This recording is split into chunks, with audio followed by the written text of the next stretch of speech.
वीरेन जी, प्रधानमंत्री ऐसा क्यों कह रहे हैं कि विपक्ष ड्रामेबाजी कर रहा है? और समाजवादी पार्टी का रुख देखकर आज बिल्कुल साफ लग रहा है, और राजीव राय को सुनने के बाद भी और राम गोपाल जी को भी सुनने के बाद कि ऐसा प्रतीत होता है कि ये लोग SIR पर जब तक बात नहीं होगी तब तक सदन चलने की प्रक्रिया को विपक्ष अलाउ नहीं करेगा। ब्रजेश जी, हर साल दिसंबर और जनवरी में आप सुनते होंगे कि जो मतदाता सूची से जुड़े हुए अधिकारी हैं उनका ट्रांसफर नहीं किया जाएगा जनवरी तक। हर साल एक पुनरीक्षण कार्यक्रम चलता है नवंबर, दिसंबर, जनवरी तक। लेकिन उस पुनरीक्षण कार्यक्रम में क्या होता है आज तक किसी को पता नहीं लगा। हर ADM, DM, SDM सारे लोगों के तबादलों पर रोक रहती है। तो ये पिछले कई सालों से जो प्रक्रिया चल रही है, क्या प्रक्रिया थी, और अब विशेष पुनरीक्षण अभियान लाना पड़ा उसके लिए। तो पहले की प्रक्रिया में कमियां थी, मतदाता सूची सही नहीं थी, ये सब वजह बहुत बड़ा कारण, जनता को बड़ा घमच्चा जैसा स्थिति है, समझ नहीं आ रही है। चुनाव आयोग ने जो प्रक्रिया बनाई है उसको सरल होना चाहिए था। कोई भी व्यवस्था ऐसी ना हो जो जटिलता पैदा करे और लोगों के सामने संकट पैदा करे। भारत जैसे देश में हर आदमी ऑनलाइन आवेदन नहीं कर सकता है, जबकि ऑनलाइन आवेदन करने पर सबसे ज़्यादा एक प्रमाण भी आपके पास में रहता है, वो सबसे बेस्ट तरीका है, और उसको लेकर आप आगे कहीं भी जा सकते हैं और अपनी लड़ाई लड़ सकते हैं। लेकिन मतदाता सूची में नाम दर्ज कराना इतना कठिन होगा, इतना भय पैदा हो जाएगा, इसकी किसी ने उम्मीद नहीं की होगी। देखिए, टिप्स की बात जहां तक है तो भाई हार के 100 कमी होते हैं, और जो जीत गया उसकी 100 कमियां ढक जाती हैं। तो जो जीता वो सिकंदर, और जो हारा उसके लिए कुछ दूसरा कहा जाता है। खैर, तो हारने वाले को सारे उल्हाने ताने सुनने के लिए तैयार रहना चाहिए। विपक्ष चुनाव हार रहा है, बीजेपी चुनाव जीत रही है, तो वो उसको बोलेगी भी, और अब अगले 5 साल तक उसको इंतजार करना होगा। लेकिन जिसका हर दांव सही पड़ रहा है उसको इतना जटिल प्रक्रिया को अपनाने की जरूरत क्या है। वैसे देखिए, उत्तर प्रदेश में अभी चुनाव में 15 महीने का लगभग समय बचा हुआ है जी।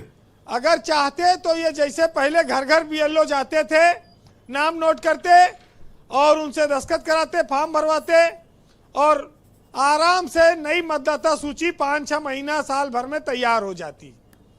लेकिन ये समय अब 7 दिन का और बढ़ाया गया, तारीख तो 4 और 7, 11 तारीख तक, दिसंबर तक रहेगा। ये अफरा तफरी इसी वजह से है। तो सबसे बड़ी साफ बात ये एक समस्या अभी आ रही कि 2003 के मतदाता सूची से तमाम सारी चीजें तय होंगी, वो भी लोगों को परेशानी में डाल रही हैं, क्योंकि 20 साल 22 साल में लोग एक जिला छोड़कर दूसरे जिले में चले गए, एक प्रदेश छोड़कर दूसरे प्रदेश में चले गए।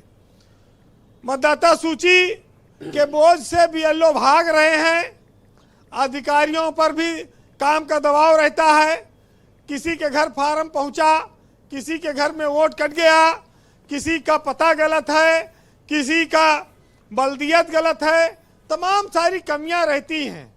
और आज के दौर में मतदाता बनने के लिए इतना संघर्ष करना पड़ेगा, ये सबसे बड़ी चुनौती बन गया है आम आदमी के लिए। तो स्वाभाविक है कि इस पर विपक्ष के लोग डिमांड करेंगे, मांग करेंगे। बीजेपी के लोग भी कर रहे होंगे, कोई बीजेपी के पास ऐसा तो है नहीं कि सारी व्यवस्था है और वो करा लेंगे।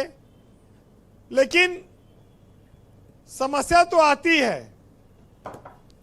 देखिए, जब प्रजातंत्र की बात होती है तो जो भी काम हो वो प्रजा के हित के लिए हो, परेशानी पैदा करने के लिए ना हो, इस बात का बहुत ध्यान रखना चाहिए। लेकिन बीजेपी के पास देखिए, वो सरकार में संसाधन है सारे। आपको बताएं कि बीजेपी में एक बार मैंने आपको बताया था कि एक प्रवक्ता के यहाँ एक कैमरामैन डिबेट कराने गए थे और ऑनलाइन सदस्यता अभियान चल रहा था। तो वो प्रवक्ता ने उनका कहा, जरा अपना फ़ोन दियो कैमरामैन से। बस वो उनके फ़ोन से ऑनलाइन उनको बीजेपी के सदस्य बना दिए। अब कैमरामैन परेशान कि हम यहाँ डिबेट कराए इनका, कि हम मीडिया में हैं कि हम बीजेपी के सदस्य हैं, ये सब भी खेल हो जाता है कई बार। और ये इसी तरह से मतदाता सूची पुनरीक्षण को भी आप देखिए जी कि अब तो लोग अपना फोन छुपाए घूम रहे होंगे कि फोन बचाए रहो। वैसे नहीं, खान साहब तैयार हैं, बशर्ते कोई मतलब ओटीपी आए तो। देखिए ब्रजेश जी, हर चीज के पीछे अगर पसीना बहाना पड़ेगा, काम छोड़कर मतदाता सूची में नाम डलवाना पड़ेगा, तो काहे की तरक्की और काहे का सरकारी तंत्र और व्यवस्था और सरलीकरण। चुनाव आयोग को इस पर विचार करना चाहिए और वो कैसे इस पर करेगा ये उसको देखना होगा। लेकिन आज आदमी की जो हालत है उस पर मुनव्वर राना का एक शेर आपको सुनाऊं, काफी अच्छा है जी। हालांकि उसको इस चुनाव प्रक्रिया से कोई लेना देना नहीं है।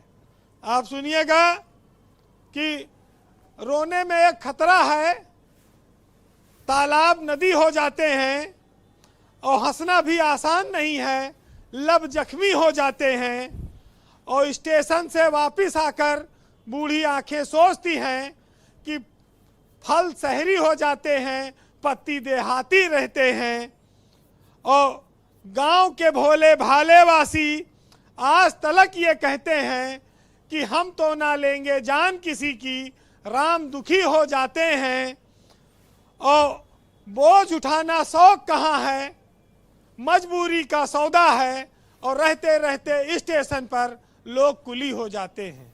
बहुत शुक्रिया वीरेंद्र जी, आपका बहुत बहुत धन्यवाद। ग्राउंड जीरो से अपना इनपुट, फीडबैक और पॉलिटिकल ऑब्जर्वेशंस हम तक पहुंचाने के लिए। बहनों भाइयों, इस पर